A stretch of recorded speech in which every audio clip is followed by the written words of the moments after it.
subscribe. It only takes us a couple seconds. So sub and hit the like button. Thank you. What's going on, guys? My name is Jeffrey. Welcome back to Progressions, and today we're reacting to the rise and fall and rise again of Taylor Swift. So this video has been recommended to me quite a bit of times in the past couple of days, so we're finally be doing it today. If you're new here, subscribe, click the like button, check out my Patreon if you'd like to go further and get more Taylor Swift content. I hope everyone is having a beautiful day out there, and yeah, check this out. Taylor Swift has been in the public spotlight for we have a new little narrator. over a decade, a defining figure of the 2010s, famous for both her romantic, story-focused lyricism and the mass media speculation of her personal life. Her career in recent years has gone through a bit of a tumultuous period, and now that that period seems to be over, I'd like to dive into why it happened and analyze how she's managed to come back from it. But I'll start with an unnecessary introduction. Taylor Swift is the definition of a household name, so it feels properly ridiculous to be giving her an introduction, but I'll give a quick one just in case. Taylor Allison Swift is a pop-based musician and songwriter. She was born in Pennsylvania in December of 1989 and moved to Nashville at age 15. I really need to quit, like, every time for some reason. I don't know why. I think it's stuck in my head now, but for the first couple of months, I kept thinking she was born in Tennessee. She's born in Pennsylvania. It needs to be I think I have it now. Like, somebody asked me where she born, Pennsylvania, but dude, for a little bit there, I kept saying Tennessee. To pursue a career as a country artist. Her self-titled debut album was released 2 years later under Big Machine Records and peaked at number 5 on the Billboard charts. Since then, she's gone on to release 7 more full-length albums, all of which have peaked at number 1. I don't really know or care about the Billboard charts, and I don't pretend to, but I think that's kind of a big deal. Now that the formalities are out of the way, let's talk about the initial rise. With a solid and growing discography and a likable public persona, Taylor Swift was on her way to conquering the music industry, one country pop jam at a time. Her song You Belong With Me off her second album... What was the point of having, like, what was the junior, like all the writing? Is there a point to have all the writing on the shirt, by the way? Because it has, like, the junior jewels, like, in the bold letters. Is there, like, a secret to that? Or let me know if there's, like, is that supposed to be an Easter egg? Please let me know. Pop jam at a time. Her song You Belong With Me off her second album was a huge success, so much so that it won her a VMA. And I think you know Taylor Lautner. Look at that, dude. dude. Happy for you. I'm gonna let you finish. But Beyonce had one of the best videos of all time. I still can't believe people are really fighting over, like, who had a best music video. Like, now if you said that, like, no one really cares that much. But, like, I can't believe this but, like, 10 years ago, music videos were so new and everyone, like, cared about it because they're, like, so cool. It was, like, a new thing. Bro, Taylor Lautner, really don't. She's so handsome. So handsome. Agree with the idea that this made Taylor famous. She was already famous, obviously, otherwise she wouldn't have been winning a VMA. I know she was already famous because I was in elementary school going hard to Love Story and Our Song at the time, and I remained completely unaware of Kanye West. Well, outside of that one scene from Shark Tale. See, that's so funny because, like, I didn't even know that really. I didn't know that happened. I was like 10. But, like, growing up, I'm very aware of Kanye West. Like, she wasn't really aware of okay, well, my recording died. But as I was saying, she was, like, super into Taylor Swift, right? But, like, growing up, I listened to a lot of Kanye West. I did. I just listened to a lot of hip-hop, and he was, of course, at the top of the hip-hop. So it's funny, like, how, like, you're like on the side of this, and growing up you could listen to like 2 different artists, but like they, like, came together at this time. But, like, you're so young, like, I didn't even know this happened until like literally till I started doing these searches. I did not know that was, like, a thing. But it is important to note that Taylor generated a lot of positive PR from this incident. Taylor came out looking like a sweet, delicate, wounded bird, and Kanye came out looking like a jackass. Those are President Obama's words, not mine. At this time, she was mostly regarded as a sort of America's sweetheart figure, but Taylor Swift didn't receive her bad reputation, if you will, overnight. It was a progressive fall. Honey. Did you hear the pun, by the way? For the most part, early in her career, Taylor was generally liked. She was very palatable to a wide range of people, but there is one thing that she has always been heavily criticized for: her dating life. Through the eyes of 2020, it may seem ridiculous, but from 2008 up until relatively recently, people were very critical of Taylor, both for dating other celebrities and also for writing songs about her relationships with them. She was called a serial dater, and the media began slowly but surely painting a picture of her as someone who dated anyone and everyone, and then wrote mean... What performance is that, by the way? Is that Red? It's gotta be, right? I mean, there's Red everywhere. ...spirited songs afterward to defame them. This perception prevailed even as her music continued to grow in popularity. With the release of her 2014 album 1989, Taylor reached an all-time height of fame after making a successful transition from country to mainstream pop. Slowly but surely, the public perception of Taylor Swift began to change. There were some genuine and valid critiques, such as people using her music video for Shake It Off as an example during conversations about white artists capitalizing off of twerking. A lot of criticisms about Taylor were race-based, but not necessarily because of anything she personally did, but because people were, in general, tired of the trope of the innocent white woman. When she began speaking up about the way she had been slut-shamed, she was called a white feminist with a victim complex. But outside of those issues, people They really do that, though. That's so crazy. Oh, man. It's like they really do put her in this corner where nothing she can do will, like, oh my god, yes, dude. Thank you. I wish she, like, man, I don't know how to feel about all the, like, I'm not, like, I'm a white dude. Like, I don't know how people are supposed to feel about her doing these things. I don't know. Like, I don't know, but I don't. You know, it's old. I'm not really that big. Like, I don't know if that's bad. I don't know. Is it bad for her to, like, to have twerking? I don't know.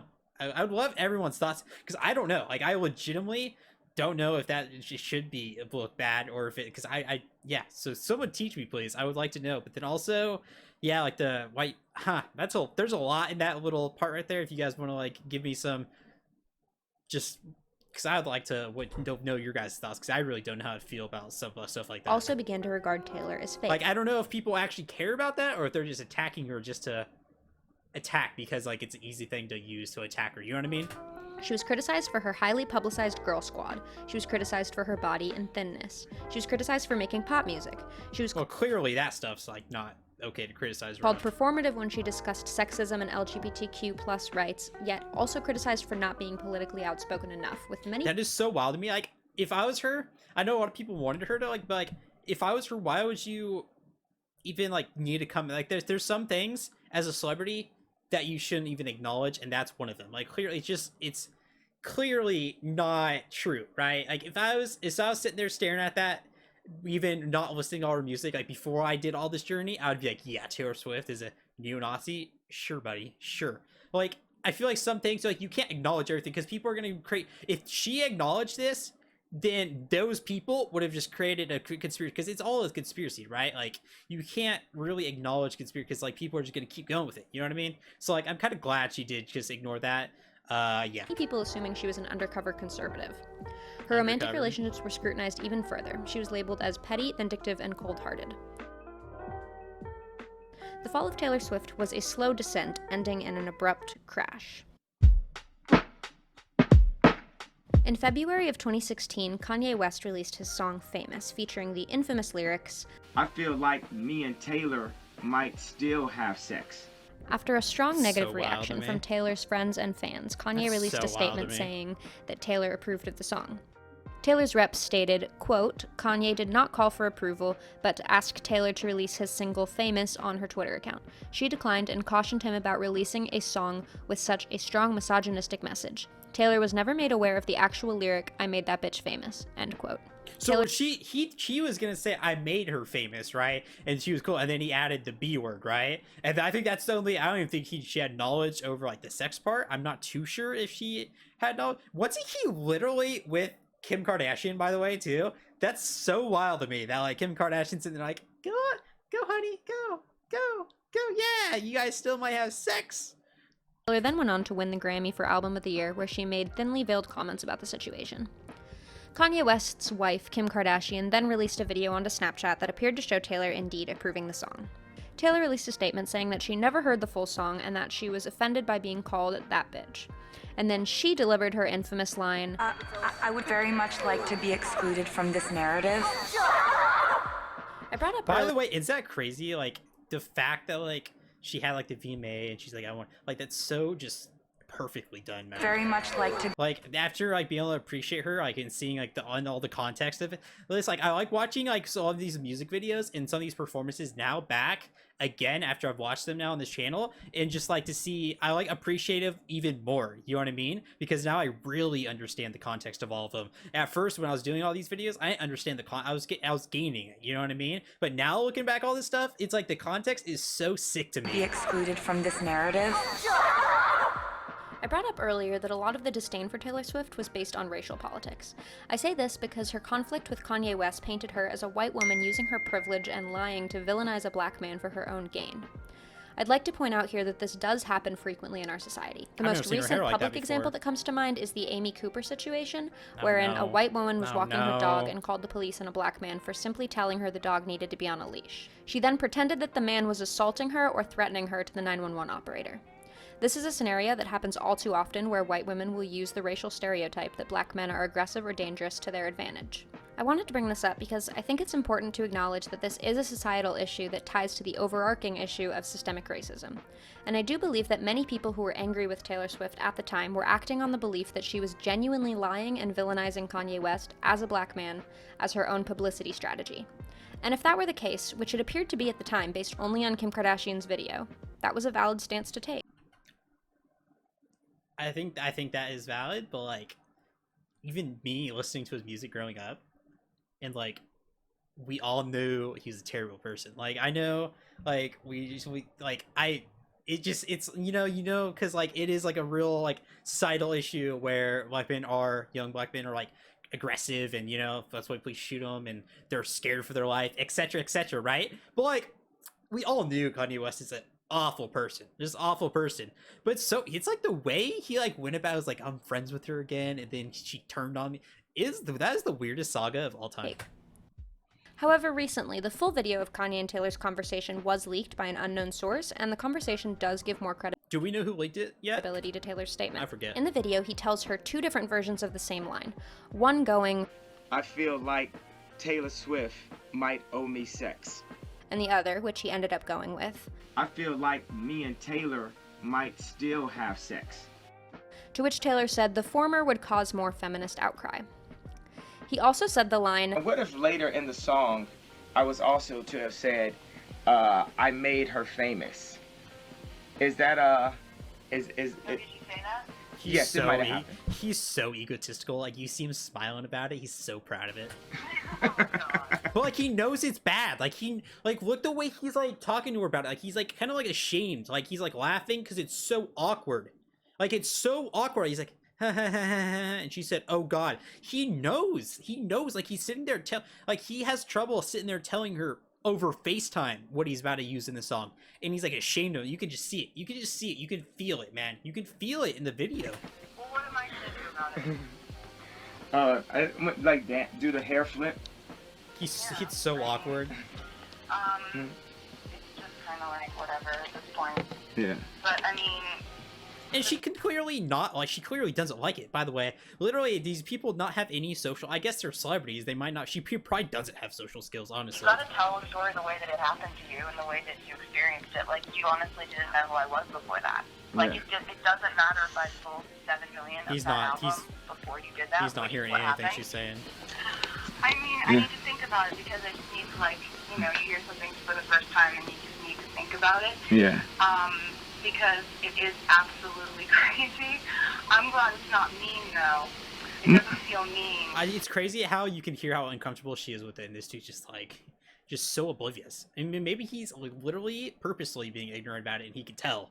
But I don't know. I feel like this dude has social, like, I feel like he does it. I feel like his social skills are a bit low. Like, I feel like most celebrities don't have very good social skills in a way.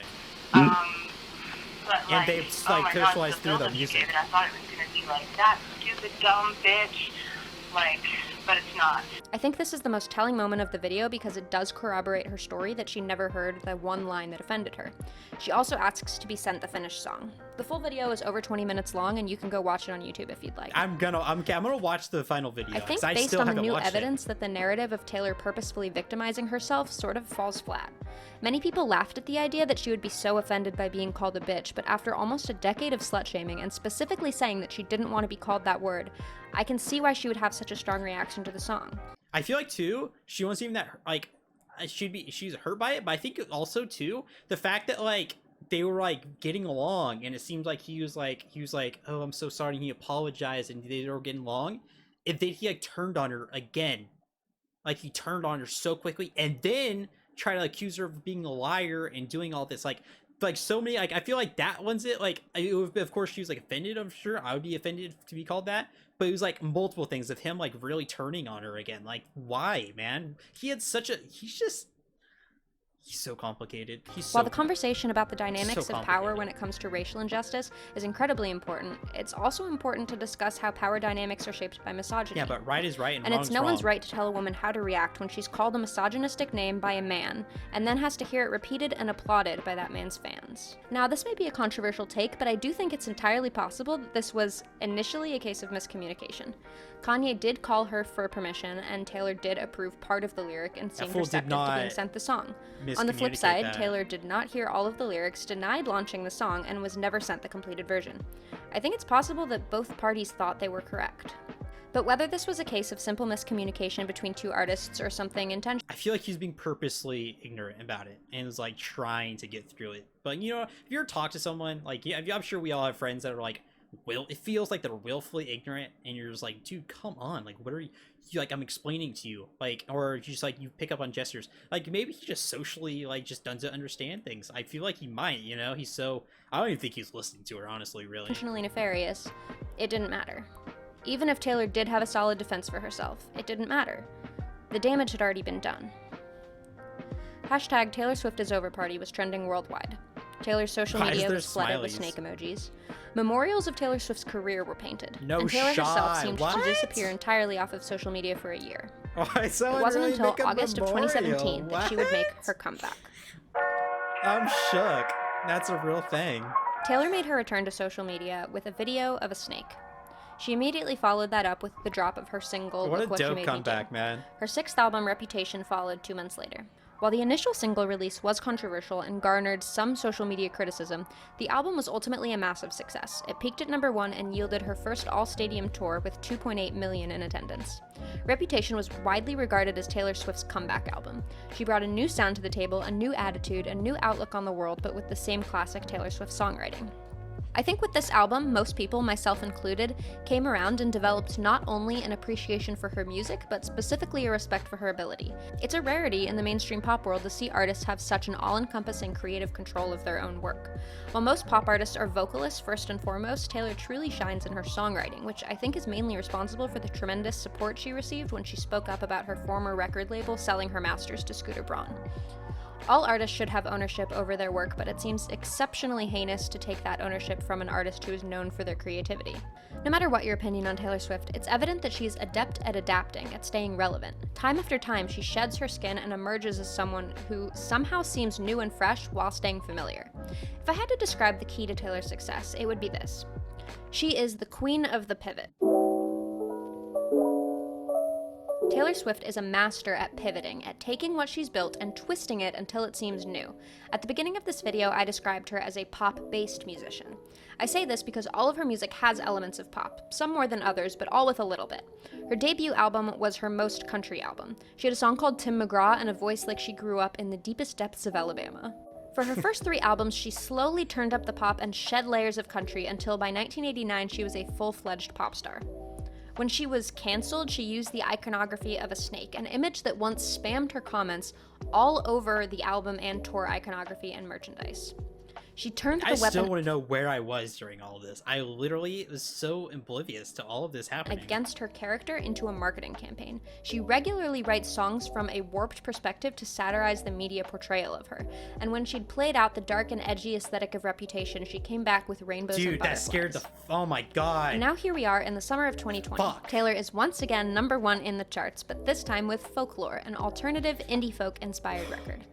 After years of highly produced pop music, she delivered an emotional, lyric-focused, cottagecore acoustic-ass certified chill fest. So, in conclusion... Dude, that snake, I hate it. I didn't... Taylor For some Swift reason, I is forgot pop does culture's that. phoenix. Every time she disappears, she is reborn from the ashes of her previous self. Sometimes it's subtle, like Speak Now to Red, and sometimes it's in a flash of light, like a snake exploding into 1,000 butterflies. But it's always a spectacle. It's always fascinating and surprising and delivers exactly what we need at the time.